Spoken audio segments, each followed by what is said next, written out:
తమ 2 ఎకరాల 21 గుంటల భూమిని దేవాలయ ఉద్యోగి ఫోర్జరీ పత్రాలతో అక్రమంగా రిజిస్ట్రేషన్ చేయించుకున్నారని రేగొండ మండలం కొడవటంచ గ్రామానికి చెందిన బోదాసు సునీత కిరణ్ దంపతులు ఆరోపించారు. తమకు న్యాయం చేయాలని అధికారులను వేడుకుంటున్నారు.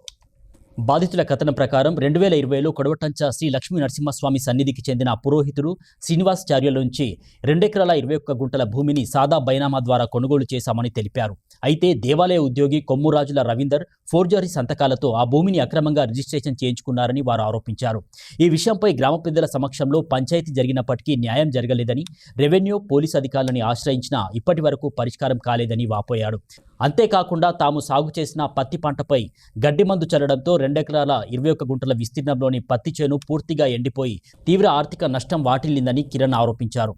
ఈ వ్యవహారంపై సమగ్ర విచారణ జరిపి నిజాలు వెలికితీసి తమకు న్యాయం చేయాలని జిల్లా కలెక్టర్, స్థానిక ఎమ్మెల్యేను, అదేవిధంగా రెవెన్యూ పోలీసు అధికారులను బాధిత దంపతులు వేడుకుంటున్నారు. కొడవటంచ గ్రామం, రేగొండ మండలం, భూపాలపల్లి డిస్టిక్ 612 సర్వే నెంబర్లో 2 ఎకరాల 21 భూమిని కొనుగోలు చేసినాను. శ్రీనివాసాచార్యుల దగ్గర కొనుగోలు చేసుకున్నాను. 10 సంవత్సరాల నుంచి కాసుకొని పంట పండించుకుంటూ లాభాన్ని పొందుతున్నాను. గత 5-6 సంవత్సరాలలో మన సాగల్ రవి, కొమ్మురాజుల సౌజన్య, రవీందర్ అనేటాయనే నా భూమిని అక్రమంగా పట్టాకెక్కించుకొని నన్ను నానా ఇబ్బందులు పెడుతున్నాడు.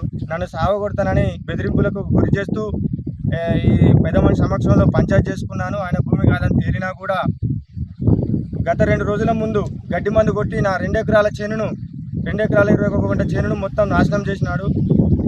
అయ్యా, పోలీస్ శాఖ వారికి దండాలు. దీన్ని కఠిన చర్య తీసుకొని